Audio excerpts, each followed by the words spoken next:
भगवान का एक परम भक्त हाथी गर्मी का समय था, अपनी पत्नियों के साथ जल पीने के लिए एक सरोवर के किनारे गया।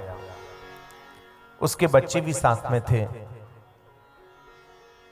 जल पीने के पश्चात वह हाथी सरोवर में क्रीड़ा करने लगा, खेलने लगा। ये स्वाभाविक सी बात है, जब हम अपने परिवार के समूह के साथ या मित्रगणों के सहित किसी नदी सरोवर में जब स्नान के लिए जाते हैं तो जल में मस्ती करते हैं, किलोल करते हैं, एक दूसरे के ऊपर जल को उलीचा करते हैं। ऐसे ही यह हाथी भी अपनी सूंड में जल भर करके कभी अपनी पत्नियों पर डाले, कभी बच्चों पर, और विषयों में इतना डूब गया, आसक्त हो गया कि इस हाथी को अपने ऊपर आने वाले संकट का पता नहीं चला। उसी समय एक मगर आया और इस मगर ने हाथी का पैर पकड़ लिया। हाथी को लगा कि मैं बहुत शक्तिशाली हूं, ये छोटा सा मगर मेरा क्या बिगाड़ पाएगा। बस यही भूल हो गई। हाथी समझ नहीं पाया कि देखो, मैं जल का प्राणी नहीं, मैं जंगल का प्राणी हूं, और यह जो मगर है यह जल का जीव है। इसलिए गली में तो कुत्ते भी शेर होते हैं। हाथी के दिमाग में विचार नहीं आया कि मैं अन्य स्थान पर हूं, अपने स्थान से अलग। यही इसकी भूल कि मेरे बराबर की मेरी पत्नियां हैं, मेरे बच्चे हैं, ये मगर मेरा क्या बिगाड़ पाएगा। रक्त पीते पीते मगर की शक्ति बढ़ती गई, हाथी कमजोर हो गया। अंत में इसकी पत्नी, इसके बच्चे भी साथ छोड़ करके चले गए, क्योंकि डूबते हुए को बचाना बहुत कठिन होता है।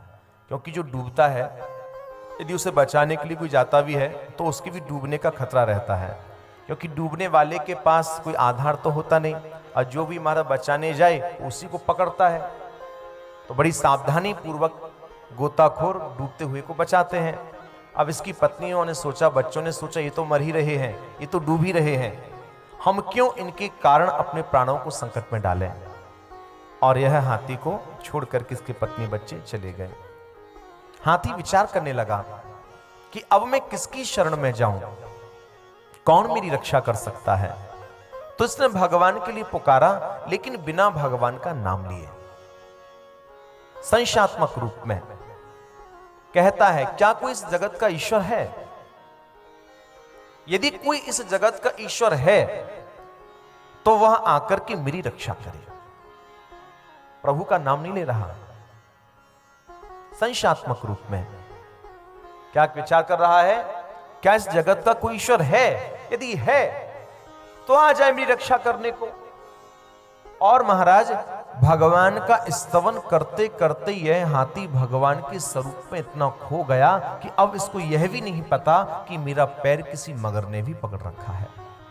जब तक जीव में बल और बुद्धि का भरोसा होता है, तब तक ईश्वर की कृपा नहीं हुआ करती है। आज जब इसको यह भी नहीं होश रहा कि मेरा पैर किसी मगर ने पकड़ रखा है, तुरंत बिना विलंब की करुणा निधान सरकार ने, श्री हरि नारायण ने कृपा की। ठाकुर जी बिना गरुण की प्रतीक्षा की ही आज इस हाथी को बचाने के लिए आ गए। हाथी के निकट श्री हरि पहुंच भी गए, लेकिन अब हाथी को पता ही नहीं कि मेरे निकट श्री हरि पधार चुके हैं।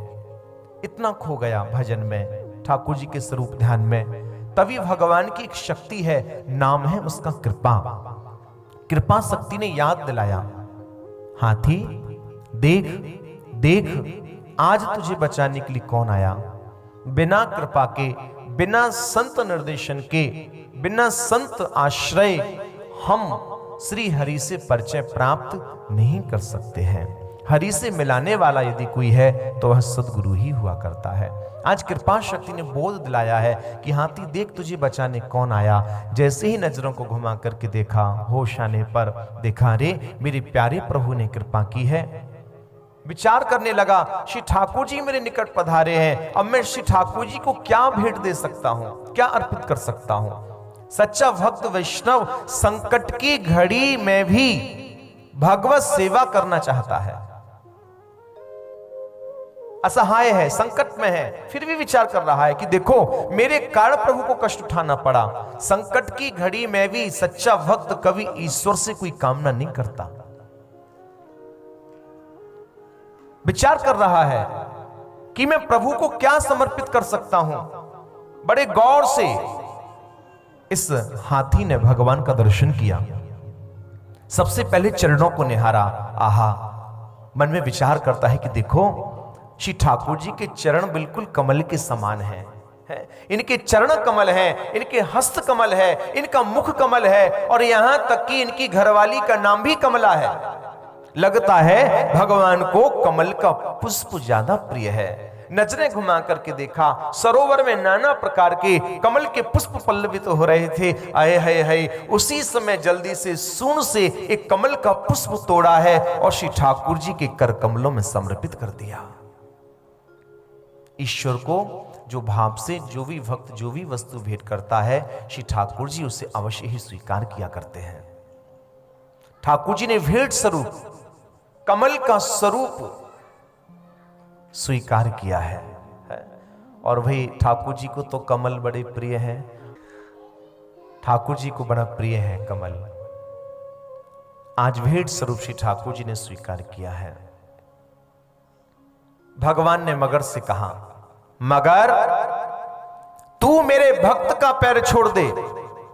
मगर ने अनसुना कर दिया। भगवान ने फिर कहा, मगर तू मेरे भक्त का पैर छोड़ दे। मगर ने फिर अनसुना कर दिया। अनसुना करने का कारण, मगर मनी मन विचार करता है, प्रभु क्षमा करना, और कोई आज्ञा होती तो मैं मान भी लेता। मैं आपके भक्त के चरण नहीं छोड़ूंगा। ये चरण छोड़ना क्यों नहीं चाह रहा? मन ही मन ठाकुर जी से प्रार्थना करता है, प्रभु मुझे विवश मत करो चरण छोड़ने के लिए। कारण, क्योंकि मेरे पास इतनी भक्ति की शक्ति नहीं जो मैं सीधे आपके चरण पकड़ सकूं। इसलिए नाथ, आज हमने आपके भक्त के चरण पकड़े हैं और इन्हीं चरणों के सहारे कभी ना कभी आपके चरणों तक पहुंच ही जाऊंगा। नहीं छोड़ सकता हूं आपके भक्त के चरण। भक्त चरण धर भाव, तरत भव सिंधु अगाधा। श्री हरिवंश किशोर भजत भज श्री हरि राधा। साधक के लिए तो, वैष्णव जनों के लिए तो अपने आचार्य के, अपने आराध्य के चरणों की रज, चरणों की सेवा ही सर्वोपरि होती है। यहां तक कि स्वयं हमारे यहां वृंदावन में श्री कृष्ण भी चरण सेवा करते हैं। हमारे वृंदावन में भी जो कृष्ण का स्वरूप है वो सेवक के रूप में है। चांपत चरण मोहन लाल, श्याम सुंदर श्री प्रिया जी के चरणों की सेवा करते हैं।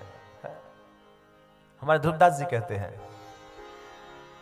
सेवा कुंज के महल में अचरज देखो जा। सेवा कुंज के महल में अचरज देखो जा। सेवा कुंज के महल में अचरज देखो जा। सेवा कुंज के महल में अचरज देखो जा। थक कर बैठी राधिका मोहन चरण दबाए। थक कर बैठी राधिका मोहन चरण दबाए। मोहन चरण दबाए। मोहन चरण दबाए।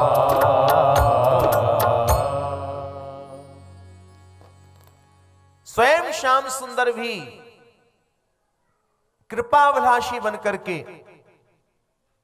श्री प्रिया चरण कमल का भौरा बनकर के श्री प्रिया जी के चरण कमलों से पराग लेते हैं। अनंत कोटि ब्रह्मांड नायक होने पर भी वह ब्रह्म भी चरणाश्रय ग्रहण करता है। चाहे सुदामा के ही चरण प्रक्षालित करने का अवसर ही क्यों ना हो, वो ब्रह्म भी चरण प्रक्षालित करने से, चरणों के स्पर्श से चूकता नहीं है।